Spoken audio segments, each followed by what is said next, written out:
Level 1, Arteta. Starting at level 1, we have Arteta. Now hear me out. Arteta's inclusion might surprise you because Arsenal is generally known for their slick passing and attacking football. But, and this is a big but, when the pressure's on and Arsenal faces a top team, suddenly it's like Pep Guardiola left the chat and Mourinho logged in. We're talking about the dark arts masterclass against Manchester City in 2024. Time wasting that would make a snail look fast. Tactical fouls that were so perfectly timed they deserve their own highlight reel. And let's not forget the injuries that magically healed the moment the referee blew his whistle. Arteta learned from Pep, sure, but somewhere along the line, he also took notes from the book of Shithouse Airy. The difference? He only brings out the Haram Ball in specific situations. It's like having a secret weapon you keep in your back pocket. You don't always use it, but when you do, it's effective. Arsenal fans will defend it to death. It's tactical intelligence, they'll say. We're being smart. And you know what? They're not entirely wrong. But when your goalkeeper takes 45 seconds to take a goal kick when you're 1-0 up, that's not intelligence. That's Haram Ball level 1. But if you think Arsenal's occasional dive into the dark side is bad, wait until you meet a coach who made defensive football an Italian art form. Level 2, Antonio Conte. Antonio Conte doesn't just coach football. He conducts a defensive symphony where every player knows their role is to make the opposition's life absolutely miserable. This man revolutionized the 3-5-2 formation like it was his own personal patent. Wingbacks running for 90 minutes like their contracts depend on it. Which, let's be honest, they probably do. 3 center backs forming a wall that would make ancient Rome jealous. And a midfield so compact you'd need a crowbar to find space. Conte's Chelsea won the Premier League with 93 points playing this exact system. Beautiful? Debatable. Effective? Absolutely undeniable. His Inter Milan broke Juventus' Serie A dominance by basically saying, "You shall not pass." But here's what separates Conte from the higher levels of Haram. He does want possession. He wants his team to control the game. The difference is his version of control means suffocating you defensively first, then hitting you on the counter with the precision of a surgical strike. It's organized chaos. It's defensive brilliance with an attacking cherry on top. It's Haram Ball with a suit and tie. Still shady, but at least it looks professional. And those touchline meltdowns, that's not passion. That's a man making sure his players know that if they don't track back, their next training session will feel like military boot camp. Speaking of Italian defensive masterminds, there's another man who took boring but effective and turned it into a philosophy. Level 3, Massimiliano Allegri. Max Allegri is what happens when you give a chess grandmaster a football team and tell him just don't lose. This man managed Juventus for 5 years and won 5 consecutive Serie A titles. How? By mastering the art of 1-0 and vibes. Seriously, Juventus under Allegri perfected winning games by the smallest possible margin while looking like they couldn't care less about entertaining anyone. Allegri's philosophy is simple. Why score 3 goals when 1 goal and a clean sheet does the job?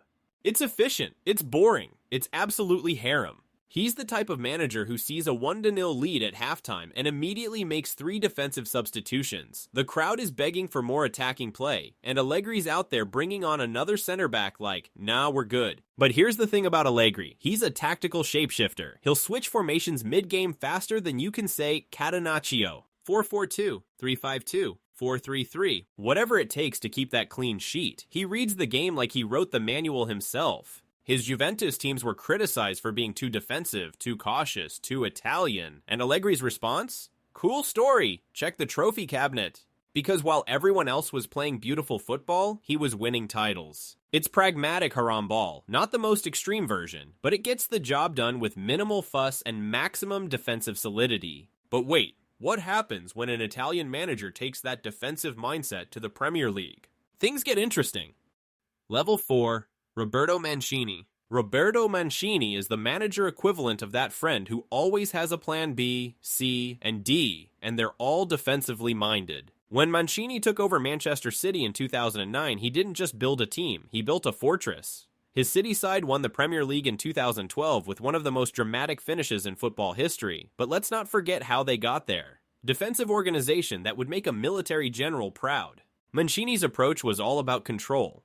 Control the midfield, control the tempo, control the opposition's attacking threat. And if that meant sitting deep and hitting teams on the break, absolutely harem approved. His Inter Milan days showed the same pattern, compact defending, quick transitions, and a willingness to take tactical fouls that would make a referee's notepad run out of pages. He wasn't afraid to make the game ugly if it meant getting 3 points. But what pushes Mancini to level 4 is his adaptability. He could play attacking football when needed, but his default setting was always defend first, ask questions later. His teams were never the most entertaining, but they were solid.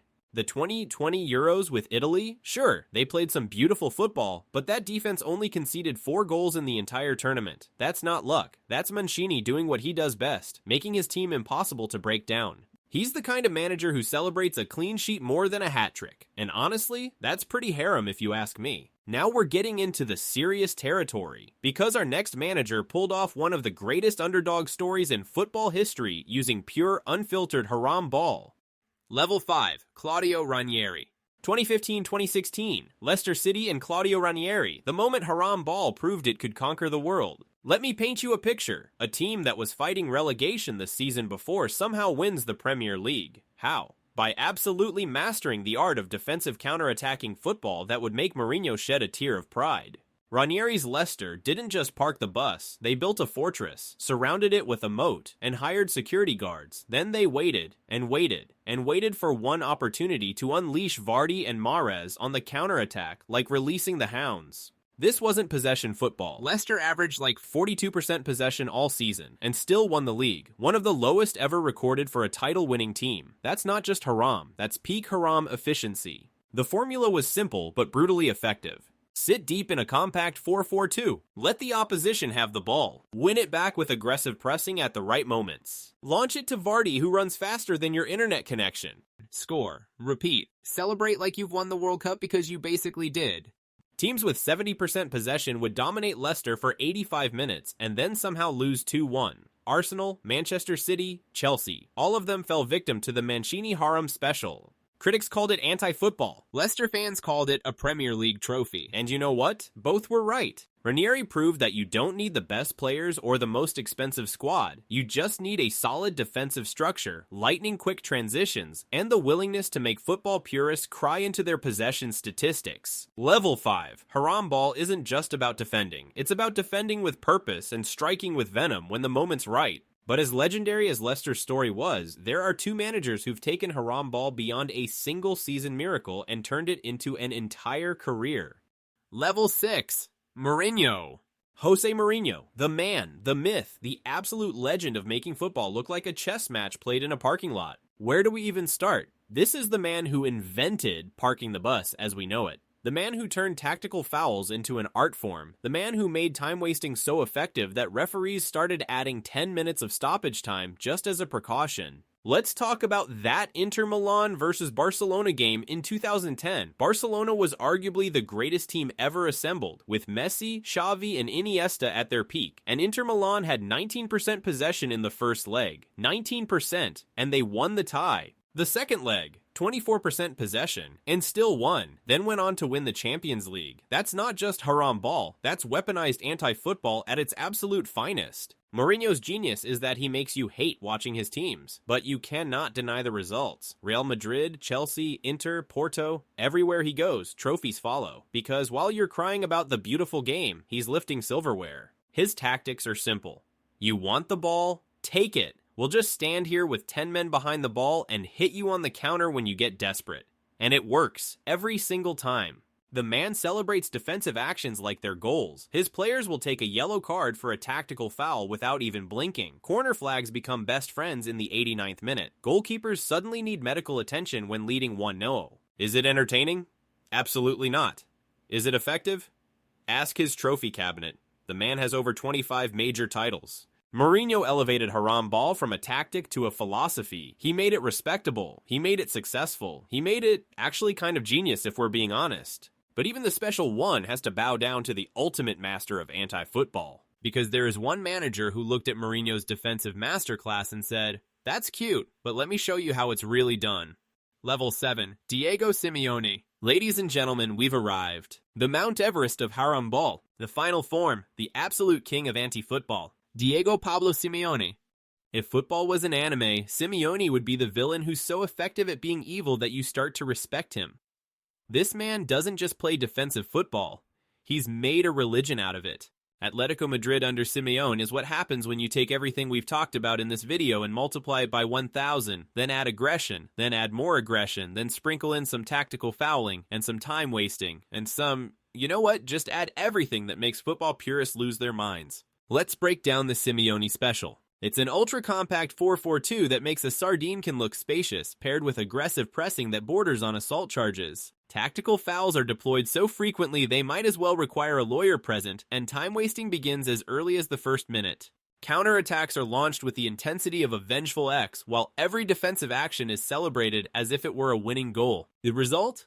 A defensive record so formidable it gives attackers nightmares. Simeone's Atletico has consistently competed with Barcelona and Real Madrid, teams with 3 times the budget, by simply refusing to play the same game. While Barca and Madrid are trying to play beautiful football, Atletico is out there playing defensive warfare. The man won La Liga in 2014 and 2021 against arguably 2 of the greatest club teams ever assembled. How? By making every single game feel like trench warfare, by making 1-0 victories an art form, by turning his players into warriors who would rather die than let an opponent score. His Champions League finals against Real Madrid might have ended in defeats, but the fact that this Atletico team even made it to those finals is a testament to how effective Haram Ball can be at the highest level. Simeone has been at Atletico since 2011. That's over a decade of consistent Haram Ball excellence. Other managers try it for a season or 2, but Simeone made it his identity. Watch an Atletico game and you'll see.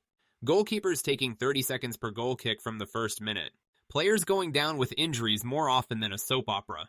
Tactical fouls that are so calculated they should be taught in mathematics classes. Defensive organization so good it should be studied by military strategists. Counterattacks so quick and brutal they should come with a warning label. And the best part, Simeone owns it. He doesn't apologize. He doesn't make excuses. He looks at critics and basically says, "Check the results, amigo."